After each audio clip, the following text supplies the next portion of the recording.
Hello student, आज solve करेंगे exercise 8.1 का क्वेश्चन नंबर 14।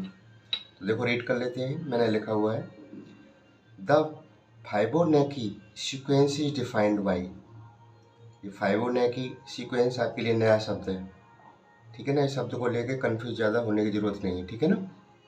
ये कैसी सीक्वेंस होती है मैं बताता हूँ, लेकिन आंसर आ जाने दो पहले। ये समझ लो है ही नहीं, कोई सीक्वेंस दे रखी है, वो डिफाइन की गई है। कैसे की गई है? 1 is equal to A1 is equal to A2, यानी जिसका फर्स्ट टर्म और सेकेंड टर्म क्या है? 1 है। देखो दोनों के बीच में इक्वल लगाए तो फर्स्ट टर्म भी 1 हो गया, सेकेंड टर्म भी 1 हो गया। एंड इसका जो nth टर्म दे रखा है AN is equal to AN-1 plus AN-2, और वो कह रहे हैं n ग्रेटर देन 2, यानी n की जो वैल्यू है क्या है? 2 से बड़ी है। 2 भी नहीं रख सकते आप, क्या रखेंगे? 2 से बड़ी, यानी 3, 4, 5 जो भी है। तो वो कह रहे हैं फाइंड करो भैया AN+1 अपॉन A की पावर n, किसके लिए? n इज इक्वल टू 1, 2, 3, 4, 5, ठीक है ना। तो देखो सबसे पहले तो हम इसे कहते हैं, इसे कर रहे हैं, इसकी वैल्यू क्या आएंगी? अगर n 1 रखता हूँ तो 2 रखता हूँ तो 3 रखता हूँ, 4 रखता हूँ, 5 रखता हूँ, ठीक है ना। तो देखो a n is equal to 1 लेते हैं पहले, ठीक है ना। n इज इक्वल टू मैंने 1 ले रहा हूँ पहले, तो यहाँ 1 डालूंगा मैं। तो A1 प्लस 1 अपॉन A1, सही है। अब देखो A1 की वैल्यू मुझे पता है, A1 की वैल्यू क्या? 1 है ना। तो ये हो गया 1 प्लस 1।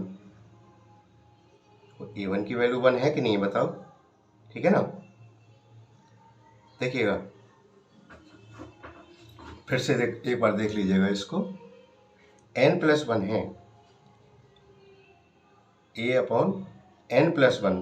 n हमारा कितना है? यहाँ पे मैंने 1 डाला है ना। तो n+1 कितना हो जाएगा? A2 हो जाएगा। ये इस तरह से नहीं है, देखो n+1 है ना, n+1, n मैंने 1 लिया है और +1 तो कितना हो जाएगा? A2। ये क्या हो जाएगा? A2 अपॉन A1, और A1 और A2 की वैल्यू मुझे पता है कितना है? 1 है दोनों की, यानी A1 इज इक्वल टू 1 है and A2 is equal to भी 1 है, सही है ना। तो यहाँ रख दो, A2 की वैल्यू 1 और A1 की वैल्यू 1, तो कितना आ गया? 1 ही तो आ गया। ये तो गिवन है इनकी वैल्यू, है ना। अब निकालते हैं n इज इक्वल टू 2 पे निकालता हूँ मैं, यानी n इज इक्वल टू 2। अब यहाँ 2 रख देंगे हम। तो देखो a n कितना ले रहा हूँ मैं? 2 ले रहा हूँ ना, +1 अपॉन A2। यहाँ पर n की जगह केवल मैंने 2 रखा है इस वाले में, ठीक है ना। तो ये हो जाएगा 2 और 1 3, यानी A3 अपॉन A2। अब A3 तो मेरे पास है ही नहीं, समझ रहे हो मेरी बात को। इसे यहीं छोड़ो अभी। अब लिखेंगे हम n इज इक्वल टू 3 के लिए निकालेंगे। अब जहाँ इसमें n है वहाँ 3 रखो, A3+1 अपॉन A3, तो ऊपर कितना हो जाएगा? 3+1 4 हो गया ना, A4 अपॉन A3। अब n में रख रहा हूँ कितना? 4 रखूँगा इसमें, तो 4 रखेंगे तो देखो क्या होगा? an यानी 4+1 अपॉन A4, तो देखो 4+1 कितना हो गया? 5 अपॉन A4, समझ गए। इसी तरह हम लेंगे लास्ट वाले n की वैल्यू क्या लेनी है? मुझे 5 लेनी है, मैं 5 रख दूंगा इसमें। तो देखो A5+1 अपॉन A5, ये कितना हो गया? 5 1 6 हो गया ना, और A5, ये मेरे टर्म्स आ गए, ठीक है। अब देखो एक तो मेरा निकल गया, लेकिन मुझे A3 चाहिए, A4 चाहिए, A5 चाहिए, A6 चाहिए, तभी तो इनकी वैल्यू निकलेंगी, ठीक है ना। तो इसके लिए क्या करूँगा मैं? इनका इस्तेमाल करूँगा, जो जनरल फॉर्म दे रखी है ना इसकी सीक्वेंस की। अब देखना ध्यान से,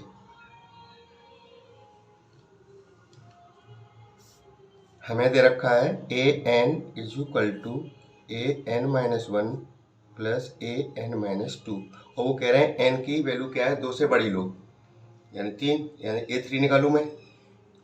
यहाँ पे 3 रखा है मैंने, तो यहाँ पे क्या डाल दूंगा 3 minus one plus A3 minus two. तो देखो A3 माइनस वन कितना हो जाएगा A2, A2 तो हो गया। इधर देखो 3 माइनस टू यानी A1 हो गया।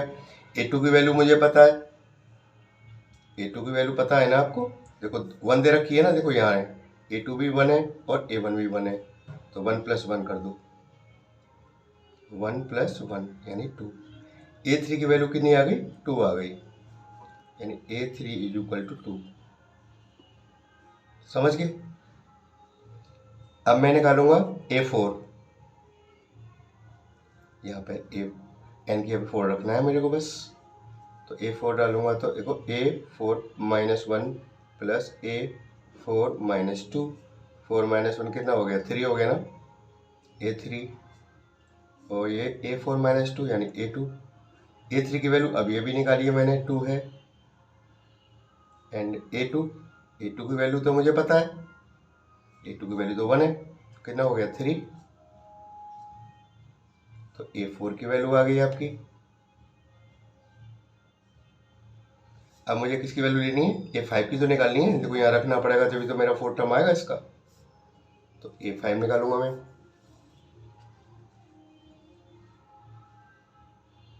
देखो A5, इसमें n के 5 रखना है ना, तो A5 minus one plus A5 minus two, 5 minus one कितना हो जाएगा A4 प्लस A3, A4 अभी निकाला है मैंने 3 है ना, और A3 मेरा कितना 2 है, 3 और 2 कितना हो गया 5 हो गया। देखो दोबारा से देखो, मैंने A5 निकाला है ना, तो A5 यहाँ पे n के 5 डाला है मैंने, तो 5 minus one plus 5 minus two, तो 5 माइनस वन कितना होगा A4, और 5 माइनस टू क्या होगा A3। A4 की वैल्यू कितनी है 3 आई है, तो मैंने 3 ले लिया, और एंड A3 की वैल्यू कितनी है आपकी 2 है, तो कितना हो गया 5 हो गया। A5 की वैल्यू कितनी आ गई, A5 इज इक्वल टू 5। अभी मुझे क्या चाहिए, A6 भी तो चाहिए ना, A6 की निकाल देते हैं। A6 इसी में रख दो, A6 minus one plus A6 minus two, तो ये कितना हो जाएगा A5, ये हो जाएगा A4। A5 कितना है आपका 5 आया है, 4 कितना था आपका 3 था, ये कितना हो गया 7 हो गया, तो A6 आ गया आपका, A6 हो गया 7। अब ध्यान देना है आपको, क्वेश्चन पर आना है दोबारा से लौट के। देखो मेरा n मैंने 1 रखा, तो मेरी वैल्यू कितनी आई है, जो मैंने फाइंड किया था इसको, तो आई है वैल्यू 1, एक तो था। अब मैंने n2 लिया था, तो क्या आया था A3 अपॉन A2 आया था। A3 कहाँ से लूँगा मैं, अब यहाँ से लूँगा, ये रहा A3, अब इन्हें निकाल देंगे।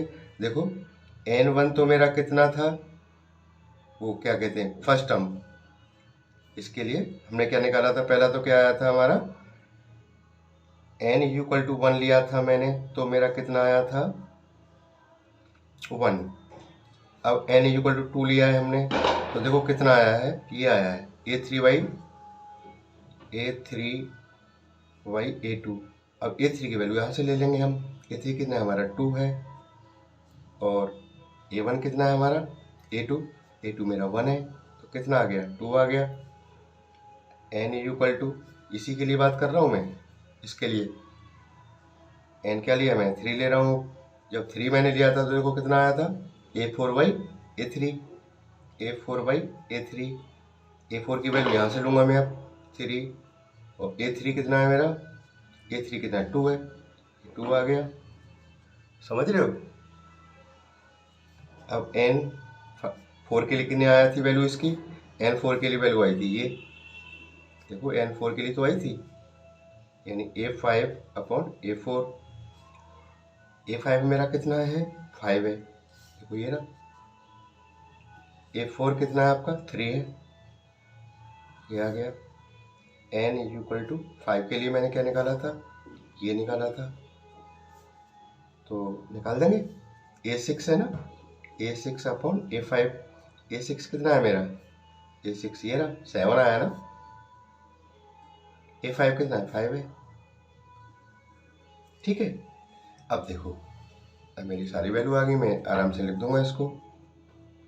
पहले के लिए 1 थी, 1 2 3/2 5/3 एंड 7/5। ये आंसर हो गया मेरा। अब बात कर रहे थे फैबीनेको सीक्वेंस जो होती है, देखिएगा इसको ज़्यादा लेके आप टेंशन मत लो, बस इसको ऐसे कर लेना, हाँ जी कोई सीक्वेंस, ठीक है। देखो ऐसी सीक्वेंस, जैसे ये फर्स्ट टर्म है, ये सेकंड टर्म है, तो थर्ड टर्म आएगा इन दोनों को जोड़ के, 1 और 1 2।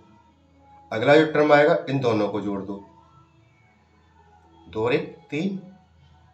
अगला जो टर्म आएगा इनको दोनों को जोड़ो, 3 और 2 5। अगला जो टर्म आएगा 5 और 3 8।